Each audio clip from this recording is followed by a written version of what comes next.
आज का वीडियो आप सभी की बीआईटी ट्रिपल ई 2024 एग्जाम के लिए काफी ज्यादा इंपॉर्टेंट रहने वाला है, क्योंकि यहाँ पे हम जो है देखने वाले हैं किस तरीके से स्मार्ट गेस वर्क किया जाता है, या फिर आप जो है इन्हें तुक्का ट्रिक्स भी कह सकते हैं। तो इस एग्जाम के लिए जो है मैं ऐसे स्पेशली यहाँ पे तुक्का ट्रिक्स क्यों लाया हूँ, जबकि मैं दूसरे एग्जाम्स के लिए जो है ये चीजें नहीं आपको बताता हूँ, क्योंकि इस एग्जाम के अंदर आपकी नो नेगेटिव मार्किंग रहती है। तो अब भाई जब सारे ही क्वेश्चन यहाँ पे अटेम्प्ट करने हैं, तो क्यों ना हम जो है लॉजिकली उन्हें अटेम्प्ट करें। कोई ना कोई अगर उसके पीछे जो है थोड़ा बहुत भी हम लॉजिक लगा पाए, किसी तरीके से जो है हम ऑप्शन को यहाँ पे एलिमिनेट कर पाए, तो बहुत ज्यादा चांसेस बढ़ जाते हैं कि हमारा क्वेश्चन जो है यहाँ पे सही हो जाए। और यहाँ पे हमने क्या किया है कि आपके लिए जो है बीआईटी ट्रिपल ई 2024 का जो आपका मॉक टेस्ट है, जो कि ऑफिशियली अपलोडेड है आपकी वेबसाइट पे, वहीं से हमने क्वेश्चंस यहाँ पे लिए। तो आपको जो है एक फील भी मिलेगा कि हाँ इस टाइप के क्वेश्चन पूछे जाते हैं और उनमें जो है आपको किस तरीके से यहाँ पे अप्रोच लगाना है। तो यहाँ पे हमने जो है आपके लिए काफी ज्यादा यहाँ पे एफर्ट्स डाले, और आगे भी जो है इस तरीके के वीडियोस आने वाले। तो इस वीडियो को जरूर से लाइक करिएगा। यहाँ पे हम एक छोटा सा टारगेट 1000+ लाइक्स का लेते हुए चल रहे हैं। उम्मीद करते हैं कि आप इस टारगेट को जरूर से पूरा करेंगे और आपके लिए जो है बेहतरीन कंटेंट लगातार चैनल पे आता रहेगा। अब देखो, सबसे पहले तो यार एक बेसिक रिक्वायरमेंट समझ लो। कम से कम जो है आपको 80 टू 90 क्वेश्चंस जो है ट्राई करना है कि खुद से आप अटेम्प्ट कर लो। अगर अभी जो है आपकी सिचुएशन यहाँ पे लेस देन 50 क्वेश्चंस पे है, तो अभी भी आपके पास टाइम है और इसको इंप्रूव करते हुए आप यहां तक पहुंचा सकते हो। उनके लिए आपको जो है कुछ चीजों पे फोकस करना पड़ेगा, और उसके बाद जो है आप अगर यहाँ पे तुक्का को लगाते हो, ठीक है, प्रॉपर तरीके से जो है स्मार्ट वर्क करते हो, मतलब तुक्के के पीछे भी जो है थोड़ा सा लॉजिक रखते हो, तो यहाँ पे एटलीस्ट जो है 100+ या फिर 110 के स्कोर तक भी जो है आप यहाँ पे पहुंच सकते हो। और फिर बाकी बचे हुए क्वेश्चंस में भी क्या करना है वो भी हम जो है आपको यहाँ पे बताएंगे, तो वीडियो को एंड तक जरूर देखिएगा। अब ये जो मैं कह रहा हूँ कि इस गैप को किस तरीके से फिल कर सकते हैं, तो यहाँ पे एक चीज जो है आपसे एक्सपेक्ट की जाती है कि आपको जितने भी फॉर्मूला बेस्ड क्वेश्चंस है उसके बारे में क्लैरिटी हो, सारे फॉर्मूले आपके जो है टिप पे हो। वैसे भी सिलेबस जो है जेईई मेंस के मुकाबले कम है, तो एटलीस्ट आपको लास्ट में जो है अपने शॉर्ट नोट्स के थ्रू चीजों को जो है रिवाइज करना चाहिए, जिसमें इंपॉर्टेंट कॉन्सेप्ट्स और फॉर्मूलेस हो। उसके अलावा जो है एलआर एंड इंग्लिश में ट्राई करना है कि भाई 12 से ऊपर तो नंबर निकाल ही लो। एलआर बोलते हैं, या फिर जो है हम यहाँ पे वीआईटी में स्पेशली एप्टीट्यूड वर्ड यूज करते हैं, तो एप्टीट्यूड एंड इंग्लिश में आपको ट्राई करना है कि कम से कम 15 में से जो है 12 के ऊपर निकाल ले। यहाँ पे 15 में से 15 निकाल लिए तो बहुत ही अच्छी बात है। तीसरी चीज ये है कि कुछ जो डायरेक्ट थ्योरेटिकल क्वेश्चंस आते हैं, तो वो आपसे जो है यहाँ पे बनने चाहिए। इनऑर्गेनिक केमिस्ट्री मतलब जो है आपके यहाँ पे स्ट्रांग रहनी चाहिए। फिजिक्स के अंदर जो आपके थ्योरेटिकल क्वेश्चंस आते हैं वो आपसे डायरेक्ट यहाँ पे बनने चाहिए। एंड लास्ट चीज होती है कि आपको स्मार्ट टेक्निक्स यूज करते हुए आना चाहिए। इन केस अगर जो है क्वेश्चन में नॉर्मल अप्रोच से ज्यादा टाइम लग रहा है, तो उसी को जो है आप स्मार्ट अप्रोच से काफी जल्दी जो है सॉल्व कर सकते हो। ये चीज भी हम इस वीडियो में आपको आगे बताने वाले हैं। तो इस तरीके के स्मार्ट मेथड्स अगर आपको पता रहेंगे तो क्वेश्चंस आपके बहुत जल्दी सॉल्व हो सकते हैं। और यही स्मार्ट मेथड्स हमने हमारे कोर्स रैंकर्स बैच में भी आपके लिए कवर अप किया है। इवन उसके अंदर आपको एप्टीट्यूड एंड इंग्लिश के लेक्चर मिल जाएंगे। देन यहाँ पे एक्सक्लूसिव क्वेश्चन बैंक कि लास्ट टाइम पे स्टूडेंट्स को किन क्वेश्चंस को यहाँ पे प्रैक्टिस करना चाहिए। एंड आपको शॉर्ट नोट्स भी मिल जाएंगे, जहां पे यूनिट वाइज आप जो है फॉर्मूलेस को यहाँ पे रिवाइज कर पाओगे, जो कि स्ट्रिक्टली बेस्ड रहेंगे आपके वीआईटी ट्रिपल ई सिलेबस के बेसिस पे। तो ये कोर्सेस अभी जो है काफी ज्यादा डिस्काउंटेड प्राइस पे चल रहे हैं, तो अगर आप जो है इन्हें चेक करना चाहते हैं तो डिस्क्रिप्शन में आपको लिंक मिल जाएगी, जरूर जाके देखिएगा। एंड यहाँ पे जो है आपके लिए फास्ट ट्रैक बैच भी अवेलेबल है, जिसके अंदर आपके एप्टीट्यूड इंग्लिश कवर है, शॉर्ट नोट्स कवर है और मॉक टेस्ट 5 हो जाते हैं। तो आप अपनी रिक्वायरमेंट के हिसाब से इन्हें चेक कर सकते हैं, है ना। अब देखिए यहाँ पे जैसे कि मैं स्मार्ट मेथड की बात कर रहा था, तो ये क्वेश्चन जैसे कि आपने आपके टेस्ट से ही हमने लिया है। इस तरीके के और भी कई क्वेश्चन है जिनमें स्मार्ट मेथड्स लग सकते हैं। तो अब इस क्वेश्चन में हम बात करें, कॉम्प्लेक्स नंबर आपसे पूछा गया है, sin x minus i cos 2x and cos x minus i sin 2x are conjugate to each other. अब देखो, एक स्टूडेंट अगर जो है नॉर्मल अप्रोच से जाता तो वो किस तरीके से सोचता। यहाँ पे वो क्या करता है, sin x minus i cos 2x का जो है कॉन्जुगेट लिया, तो वो हो जाएगा आपका sin x प्लस आई cos 2x, है ना। और अब जो है यही वैल्यू, ये मतलब आपका जो दूसरा यहाँ पे कॉम्प्लेक्स नंबर दिया है, उसको सीधा सीधा इक्वेट कर देता जो पहले वाले के कॉन्जुगेट से। तो यहाँ पे जो है अपन ने इक्वेट कर दिया। देन इसके बाद क्या करता, रियल पार्ट और रियल पार्ट को जो है कंपेयर कर दिया, इमेजिनरी पार्ट और इमेजिनरी पार्ट को यहाँ पे कंपेयर कर दिया, तो sin x equal to cos x हो गया, जहां पे tan x इक्वल टू 1 मिल गया। जनरल सॉल्यूशन अपन ने लिख लिया कि tan x is equal to 10π/4 होता है, तो उसकी मदद से जनरल सॉल्यूशन लिख लिया। ऐसे ही जो है cos 2x is equal to sin 2x लिखा, तो tan 2x जो है हमारा इक्वल टू 1 हो गया, उसका जनरल सॉल्यूशन लिखा। अब जो है वैल्यूज लिखने की कोशिश करी, कौन कौन सी वैल्यूज आ रही है, तो यहाँ पे जो है पहले वाले से सॉल्यूशंस निकल रहे हैं, x is equal to π/4, 5π/4, 9π/4। Second वाले से निकल रहे हैं π/8, 5π/8, 9π/8। अब एक चीज जो है ऑब्जर्व कर रहे हो, इनमें कोई भी कॉमन वैल्यू नहीं दिख रही है, तो सीधा सीधा हमारा आंसर हो जाता नो वैल्यू ऑफ एक्स। लेकिन दिख रहा है यार यहाँ पे काफी जो है चीजें सॉल्व करनी पड़ गई, टाइम यहाँ पे लग जाता। तो क्या हम इस क्वेश्चन को और स्मार्टली कर सकते थे? तो बिल्कुल कर सकते थे। आपको जो है बस क्या करना था, यहाँ पे जैसे कि जो आपको वैल्यूज लिखी है सीधा उसको सब्स्टिट्यूट करके चेक कर लेते। जैसे x इक्वल टू 0 लिखा है तो ये हो जाता 0, और यहाँ पे आपका क्या हो जाता cos 0 which is equal to 1, तो ये हो गया माइनस आई।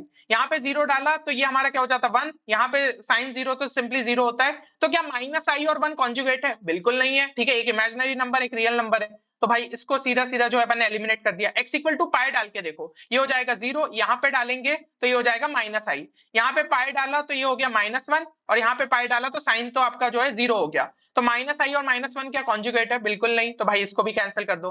लास्ट वाला इसको चेक कर लेते हैं। तो अब एक काम करो, अगर मैं n इक्वल टू 0 ले लेता हूं तो x equal to pi by 2 हो गया, डाल के देख लो। साइन पाई बाय 2 हो गया हमारा 1, यहाँ पे पाई बाय 2 डाला तो cos पाई हमारा क्या हो जाएगा -1, तो यहाँ पे हमने डाला 1 प्लस आई।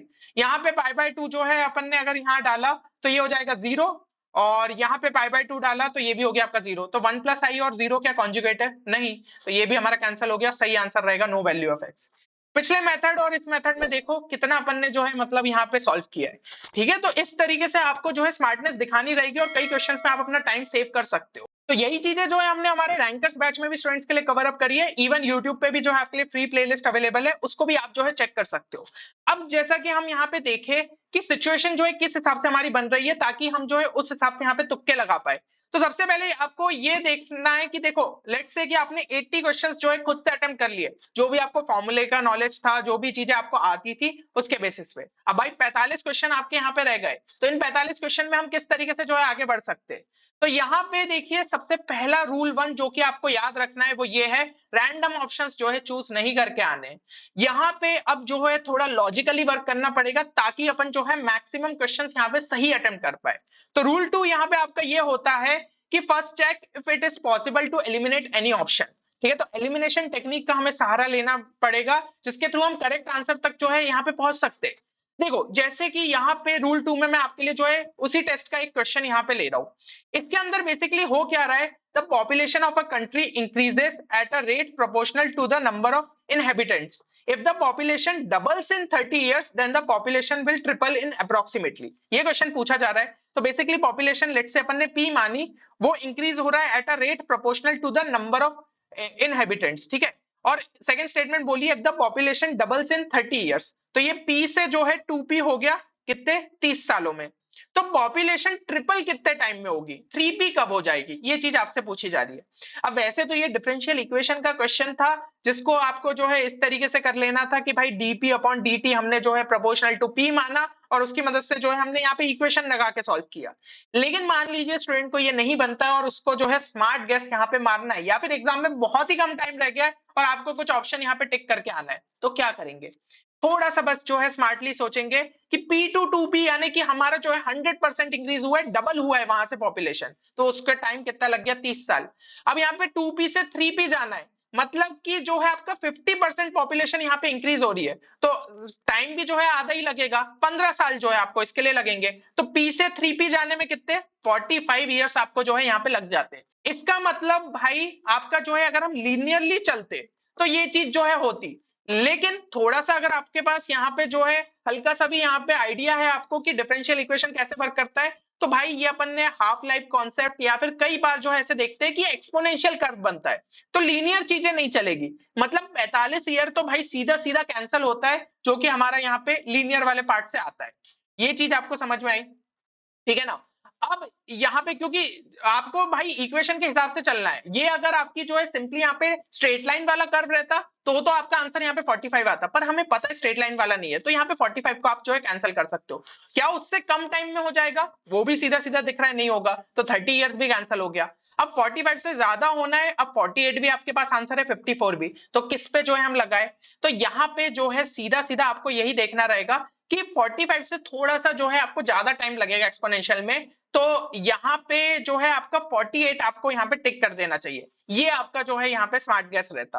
और थोड़ा सा ऐसे भी आप जो है सोच सकते हो कि भाई 3P से जो है लेट से अपने को अगर 4P तक जाना है, तो इसमें जो है हमारा कितना परसेंटेज यहाँ पे इंक्रीज हो रहा है, तो यहाँ पे लगभग जो है 33% इंक्रीज हो रहा है। इसका मतलब 10 साल और आपको यहाँ पे लग जाते हैं, है ना, क्योंकि 100% के हिसाब से देखें तो 1/3 यानी कि 10 साल और लग जाते हैं। तो टोटल हमें टाइम कितना लगता है, अगर हम यहाँ पे जो है 4p की बात करें, 30 + 15 आपके हो गए यहाँ पे 45, 45 + 10 55। तो 55 ईयर में तो 4p हो जा रहा है, और यहाँ पे 54 दिया है, तो भाई वो आंसर हो ही नहीं सकता। तो इस हिसाब से जो है आप यहाँ पे आंसर 48 टिक कर सकते थे। तो बस थोड़ा सा यहाँ पे जो है कभी कभी हमें स्मार्टनेस दिखानी रहती है, और थोड़ा सा ऑप्शन एलिमिनेशन का सहारा लेना रहता है, और अपन क्वेश्चन का आंसर निकाल सकते हैं। रूल 3 ये बोलता है कि never go for none of these. ठीक है, कहीं पे भी आपको नन ऑफ दीज दिख रहा होगा ऑप्शन में, तो आपको ट्राई करना है उसको अवॉइड करें, क्योंकि 90% केसेस में ये चांसेस रहते हैं कि भाई नन ऑफ दीज हमारा आंसर नहीं हो। किस्मत बहुत ही बुरी है तब जो है वो आंसर रहता है, पर मैक्सिमम जो कॉम्पिटेटिव एग्जाम्स अगर आप देखोगे नन ऑफ दीज यहाँ पे नहीं लगता है। तो भाई जो बेसिक टेक्निक है अपन उसके हिसाब से चलते हैं, क्योंकि अपन को स्मार्ट वर्क दिखाना है। अगर आपसे क्वेश्चन बनता है तो फिर जो है आप आंसर निकालने का पूरा ट्राई करिए। रूल 4 क्या कहता है कि probability of all of the above या फिर both are correct being right is high. ठीक है, तो भाई ऑल ऑफ द अबव या फिर बोथ आर करेक्ट ये वाली स्टेटमेंट वाले क्वेश्चन आते हैं तो इनके चांसेस ज्यादा रहते हैं, तो इनको जो है आपको यहाँ पे ट्राई करना है। और जैसे कि भाई अभी पिछला वाला रूल मैंने बताया कि never go for none of these, अब आपको यहाँ पे लग रहा होगा कि इस हिसाब से तो भैया जो है हमने पहला क्वेश्चन देखा था तो नो वैल्यू ऑफ एक्स आ गया था, काइंड ऑफ यही हो गया कि नन ऑफ दी अबव। तो लेकिन उसके लिए अपन ने कुछ स्मार्टनेस दिखाई ना, वो क्वेश्चन जो है इस तरीके से सॉल्व हो सकता था। तो हमेशा एक ऑल्टरनेटिव तो आपके पास रहेगा, अगर थोड़ा आपका स्मार्ट वर्क के बाद भी आंसर नहीं आए तो फिर भाई नो वैल्यू ऑफ एक्स लगा के रहो, उतनी रिस्क तो हमें जो है लेनी पड़ेगी, है ना। तो हमेशा जो है ये चीज आपको ट्राई करते रहना है। नेक्स्ट अगर हम रूल की बात करें तो रूल 5 ये बोलता है कि नेवर गो फॉर एक्सट्रीम और कंप्लीटली डिफरेंट ऑप्शन। जो चीज आपको ऐसे ऑप्शंस मतलब 3 ऑप्शन सिमिलर से और एक ऑप्शन काफी ज्यादा अलग लग रहा है तो उसको तो भाई सीधा पहले एलिमिनेट करो। ठीक है, ये चीज आपको यहाँ पे ध्यान रखनी है। तो जैसे कि भाई एक क्वेश्चन जो है हम यहाँ पे देखें तो इसके अंदर क्या हो रहा है, इसमें आपसे पूछा गया area bounded by y = x log x and y = 2x - 2x² is। अब यहाँ पे अगर हमें ऑप्शंस को एलिमिनेट करना है तो सीधा सीधा दिख रहा है ये 7/12 है, ये 7/8 है, ये 7/4 है, बट ये फ्रैक्शन के अंदर नहीं दिया, काफी बड़ी सी वैल्यू दी है। बाकी सब तो आप देखो यार बहुत ही छोटी छोटी वैल्यूज है उसके कंपैरिजन में, तो सीधा इसको एलिमिनेट करो। ये आपका एक्सट्रीम ऑप्शन है या फिर हम कह सकते हैं कंप्लीटली डिफरेंट ऑप्शन है।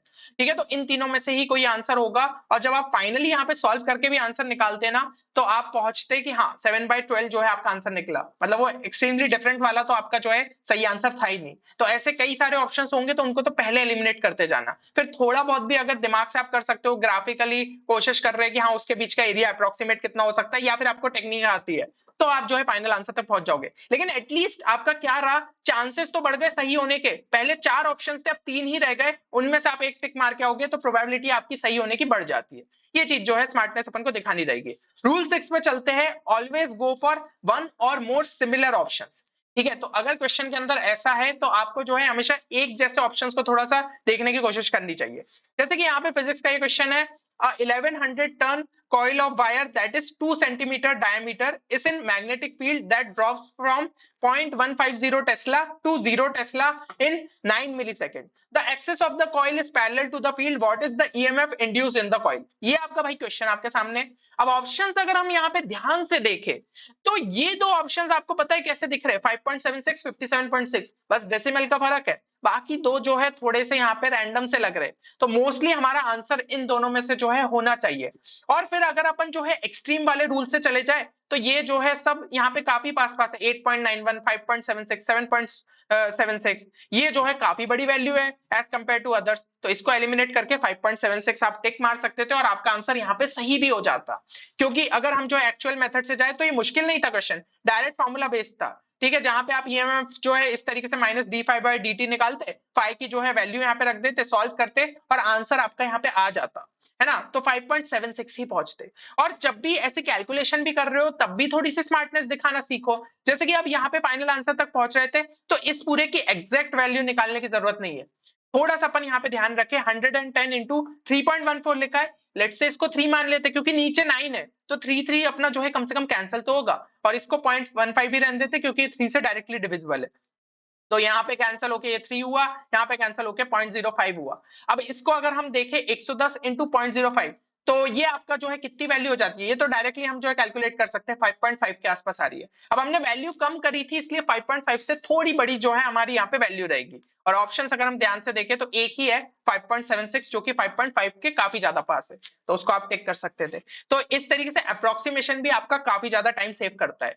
ठीक है, तो इन चीजों का जो है हमें यहाँ पे ख्याल रखना है। अब इस तरीके से जो है स्मार्टनेस दिखाते हुए, ठीक है, और साथ ही साथ अपने जो है यहाँ पे लॉजिकल तुक्के लगाते हुए आप आराम से जो है 90 टू 95 क्वेश्चंस तक पहुंच सकते हो, ठीक है ना। 90 टू 95 क्वेश्चंस आपके वैसे अच्छे से जो है मतलब एक डिसेंट अटेम्प्ट रहते हैं। अब इसमें एक जो है छोटा सा अगर लेट्स से केस माने 92 क्वेश्चंस आपने अटेम्प्ट किए, ठीक है ना, और 33 जो है आपके यहाँ पे रह गए। तो अब 33 में कोई स्टूडेंट जो है, एक मान लो स्टूडेंट वन मैं जो है यहाँ पे ले रहा हूँ, वो क्या करता है, वो बोलता है कि चलो भाई हम जो है, ऐसा तो होगा नहीं कि सबका एक ही ऑप्शन हो, तो ए बी सी डी लेता हूँ, फिर अगले का ए बी सी डी लेता हूँ, कुछ तो मेरे सही होंगे। अब बाद में जब आंसर की से जब मैच किया जाता है तो पता चलता है कि पहले का आंसर बी था, दूसरे का डी था, तीसरे का सी, चौथे का ए, फिर बी, फिर ए, फिर ए बी। अब जब आप मैच करने जाओगे तो पता चलेगा सिर्फ एक आंसर जो है आपका यहाँ पे सही हो रहा है। तो 8 में से जो है एक ही नंबर यहाँ पे मिल पा रहा है, क्योंकि नेगेटिव मार्किंग है नहीं, तो एक तो मिल ही जाएगा। पर स्टूडेंट टू ने जो है थोड़ा सा दिमाग लगाया, उसने कहा कि नहीं भाई सबका जो है एक ही ऑप्शन मारता हूं, उसने सबके बी मार दिए। और आंसर की के हिसाब से जब उसका फाइनल स्कोर निकल के आया तो पता चला उसको 3 नंबर जो है यहाँ पे मिल गए 8 में से। जहां पे उसको कोई भी आंसर नहीं आता था, उसने सभी सेम ऑप्शन लगाए तो एटलीस्ट उसे 3 मिले। तो ये जो है छोटी सी चीज है, लेकिन स्टूडेंट्स गलती कर देते हैं। आपको एक ही ऑप्शन के साथ जाना चाहिए। आपका जो भी ऑप्शन आपको ऐसा लगता है कि कई बार सही होता है, क्योंकि देखो ये इंट्यूशन कभी कभी काम कर जाता है, बी सी ऐसा में कोई है तो पहले ही जो है दिमाग में रखो कि हाँ लास्ट में जो है अपन को उसी को टिक करके आना है। तो क्योंकि उसमें अपन ने सब ट्राई कर लिया, स्मार्ट मेथड ट्राई कर लिया, लॉजिकल तुक्का भी ट्राई कर लिया, सब कर लिया, बट नहीं समझ में आ रहा है, तो फिर एक ऑप्शन के साथ चले जाओ। किस्मत अच्छी रही, जैसे अब ये 92 क्वेश्चन है और 33 जो है आपके यहाँ पे रह गए थे, तो इन 33 में से अगर आपके जो है यहाँ पे लेट्स से 50% का अपन लेते हैं, ये जो है आपका बेस्ट पॉसिबल सिनेरियो है, ठीक है ना। तो यहाँ पे आपके जो है 15 से 16 यहाँ पे लगभग जो है सही हो जाते, तो कितनी अच्छी बात है। 92 में से आपका जो है थोड़े बहुत यहाँ पे 85 तक गए, आप मान लो इतने सही हुए थे, बाकी कुछ यार लॉजिकल तुक्के में भी अपनी गड़बड़ रही, तो 85 प्लस 15 मिला के पहुंच गए 100 के पास। तो ये चीजें हेल्प करती है ना। और इसमें जो है वर्स्ट केस भी आपका क्या रहेगा, कि वर्स्ट केस ये रहेगा कि भाई आपके 8-10 ही सही हुए, ठीक है। इतनी तो चांसेस रहते हैं कि भाई आपके कम से कम 8-10 जो है यहाँ पे सही हो जाए, ठीक है, कुछ ऑप्शन पहुंच जाए, तो कम से कम 90 के ऊपर पहुंच जाओगे, कोई दूसरी जो है आपको डिसेंट ब्रांच यहाँ पे मिल सकती है। जहां पे अपना केस बन रहा था कि वीआईटी वैल्यूर के अंदर अपन को सीट ही नहीं मिल रही थी, वहां पे हमने जो है थोड़े बहुत अपने नंबर्स इंक्रीज करके फाइनली एक अच्छी सीट पा ली।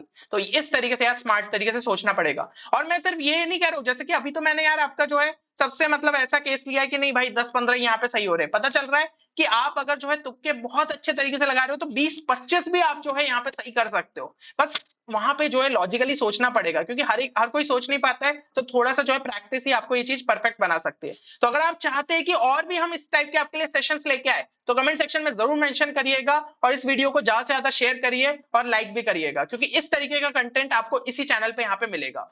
चलिए, तो उम्मीद करता हूँ इस वीडियो से आपको यहाँ पे फायदा होगा। मिलते हैं अगले वीडियो में, तब तक के लिए take care and good bye.